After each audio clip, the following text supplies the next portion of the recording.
Hello दोस्तों, कैसे हैं आप सभी। आशा करते हैं आप सभी स्वस्थ होंगे। आप सभी का बहुत बहुत स्वागत है हमारे यूट्यूब चैनल ट्रिकी हिंदी पर। आज की इस वीडियो में हम आप सभी के लिए लेकर आए हैं हिंदी की प्रैक्टिस क्वेश्चंस। इस वीडियो में मैं आप सभी के लिए लेकर आया हूं 10 क्वेश्चन। 10 के 10 प्रश्न आपके पेपर की दृष्टि से बहुत ज़्यादा इंपॉर्टेंट हो जाते हैं, तो वीडियो को अंत तक वॉच करना। चैनल पर नए हो चैनल को सब्सक्राइब कर लेना। बात करते हैं पहले प्रश्न की।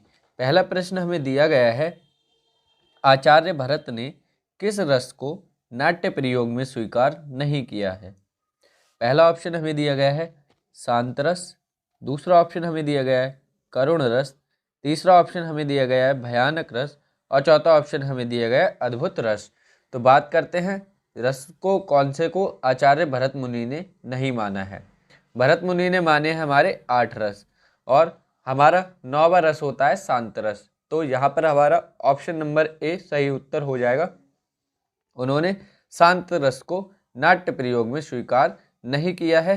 हमारा शांत रस 9वां रस होता है और उन्होंने केवल 8 रस माने हैं। इसके बाद बात करते हैं दूसरे प्रश्न की। दूसरा प्रश्न हमें दिया गया है, निम्न में से कौन सा शब्द स्त्रीलिंग है। स्त्रीलिंग शब्द हमें बताना है। हिंदी में मैं आप सभी को पहले भी बता चुका हूँ, 2 लिंग होते हैं, एक पुरुष लिंग और एक स्त्रीलिंग। पहला ऑप्शन हमें दिया गया है गिरह, दूसरा ऑप्शन हमें दिया गया है चंदन, तीसरा ऑप्शन हमें दिया गया है पता और चौथा ऑप्शन हमें दिया गया है सभा। तो बात करते हैं स्त्रीलिंग शब्द की। तो गृह, गृह शब्द हमेशा हम घर में प्रयोग करते हैं। यह कहते हैं गृह प्रवेश करने जा रहे हैं, या कहते हैं गृह अच्छा है। तो ये हमारा अच्छा है यानी कि पुरुषलिंग। चंदन, चंदन लगाया जाता है ना कि लगाई जाती है, तो ये भी हमारा पुरुषलिंग हो जाएगा। तीसरा ऑप्शन हमारा पता, पता पूछते हैं किसी से ना कि पूछी जाती है, पता बताते हैं ना कि बताई जाती है। तो सभा, सभा लगाई जाती है, यानी कि ऑप्शन नंबर डी इस प्रश्न का सही उत्तर हो जाएगा। जो सभा शब्द होगा हमारा वही स्त्रीलिंग शब्द हो जाएगा। बाकी गिरह, चंदन और पता ये तीनों ही शब्द हमारे पुरुषलिंग हो जाएंगे। इसके बाद बात करते हैं तीसरे प्रश्न की। तीसरा प्रश्न हमें दिया गया है, निम्नलिखित में से स्त्रीलिंग शब्द कौन सा है। एक बार फिर से हमसे स्त्रीलिंग शब्द ही पूछा गया है। पहला ऑप्शन हमें दिया गया है दुख, दूसरा ऑप्शन हमें दिया गया है गरिमा, तीसरा ऑप्शन हमें दिया गया है लेख और चौथा ऑप्शन हमें दिया गया है स्पर्श। तो बात करते हैं हम पहले ऑप्शन की, दुख। दुख हमेशा होता है ना कि होती है, तो ये हमारा पुरुषलिंग शब्द हो जाएगा।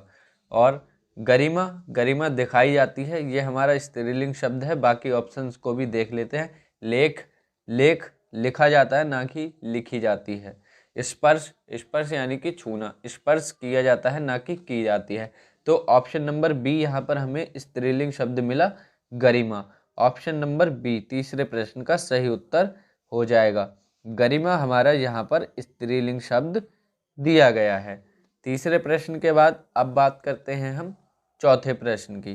चौथा प्रश्न हमें दिया गया है, जहाँ बिना कारण के कार्य का होना पाया जाए वहाँ कौन सा अलंकार होता है। पहला ऑप्शन हमें दिया गया है विरोधाभास अलंकार, दूसरा ऑप्शन विशेषोक्ति अलंकार, तीसरा ऑप्शन विभावना अलंकार और चौथा ऑप्शन हमें दिया गया है भ्रांतिमान अलंकार। बात करते हैं चौथे प्रश्न की।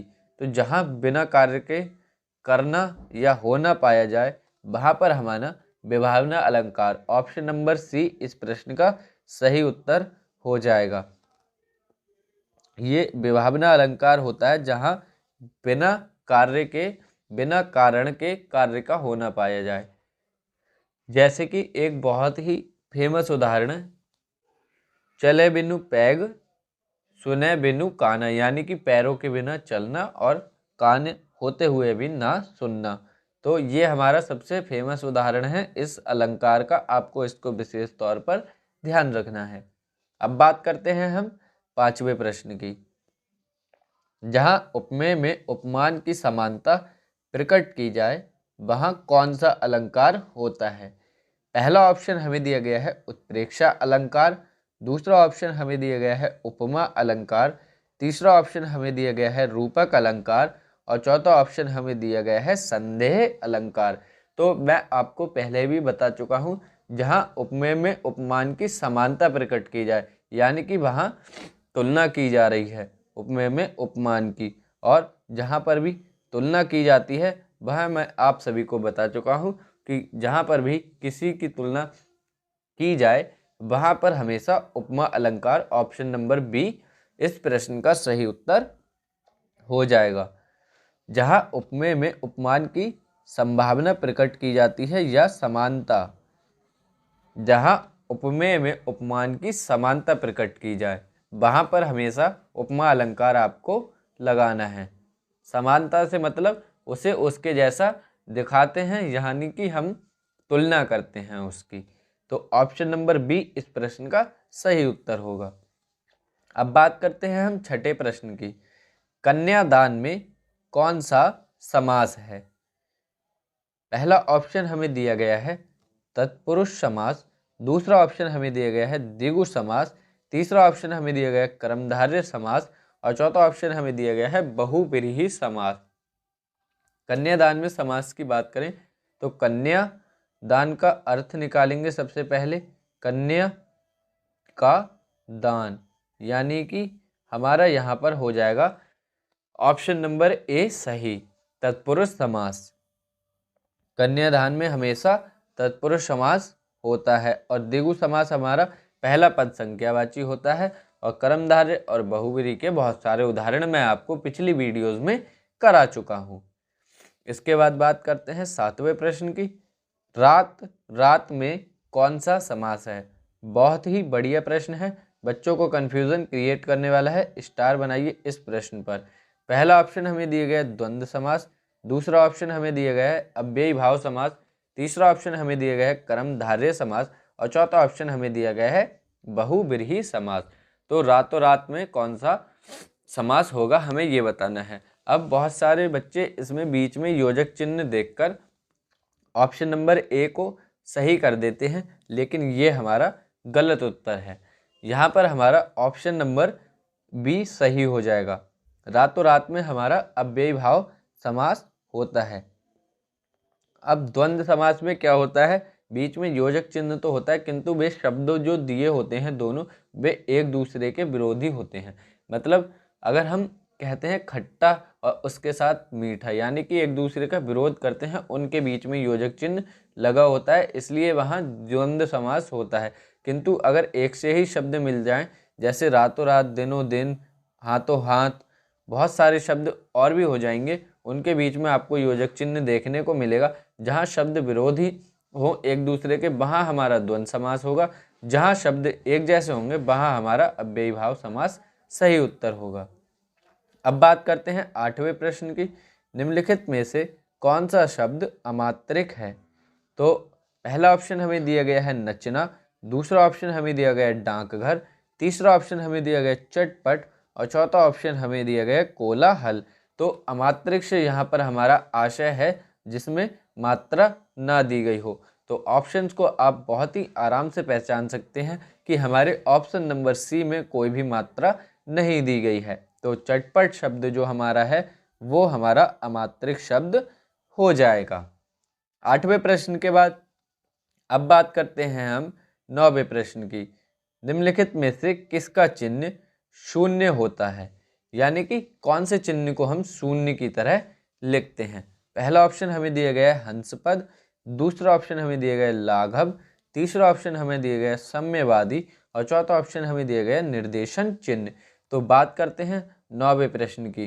तो हंस पद का साइन हमारा कैप की तरह होता है। जब हम किसी चीज़ को बीच में लिखना भूल जाते हैं, जैसे मैं लिखता हूँ राम और फिर मैंने कुछ और राम है, अब मैंने इतना सेंटेंस लिखा, अब मैं इसके बीच में कुछ लिखना भूल गया तो मैंने ये कैप लगाया और यहाँ पर लिख दिया लड़का। तो ये हमारा होता है हंस पद का चिन्ह, किंतु ये हमारा इस प्रश्न का सही उत्तर नहीं है।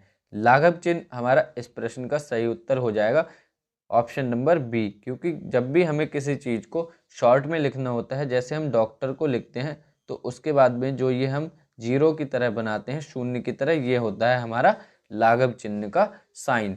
और हम लिखते हैं किसी भी शब्द को ऐसे करके, हम कॉलेज लिखते हैं ऐसे लिख देते हैं, प्राथमिक लिखते हैं तो प्रा बनाया, और बाद में ये जो जीरो का साइन बनाते हैं ये हमारा लाघव चिन्ह होता है। तो 90 प्रश्न का सही उत्तर ऑप्शन नंबर बी हो जाएगा, लाघव चिन्ह। लाघव चिन्ह का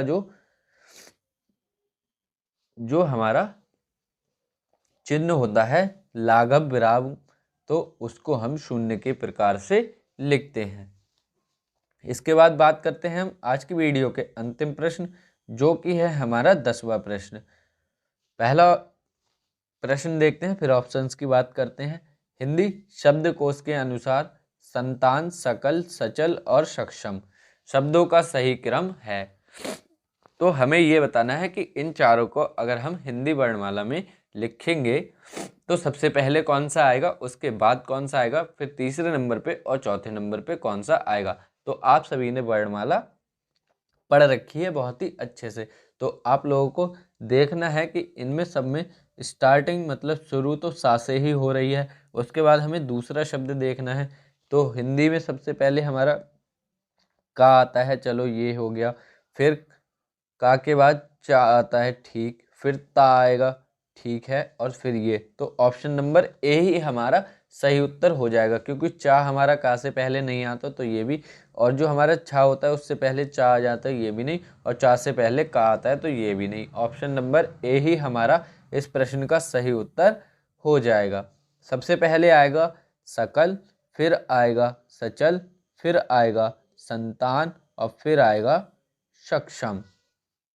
तो ऑप्शन नंबर ए इस प्रश्न का सही उत्तर हो जाएगा। तो ये थे आज के हमारे वीडियो के 10 प्रश्न। वीडियो कैसी लगी वीडियो के कमेंट बॉक्स में ज़रूर बताना। ऐसी वीडियोस को देखने के लिए चैनल को सब्सक्राइब कर लेना। वीडियो पसंद आई वीडियो को लाइक करके अपने सभी दोस्तों में शेयर कर देना। बहुत ही जल्द मिलेंगे अगली वीडियो में, तब तक के लिए पढ़ते रहिए। जय हिंद दोस्तों, वंदे मातरम। Thank you for watching this video. धन्यवाद।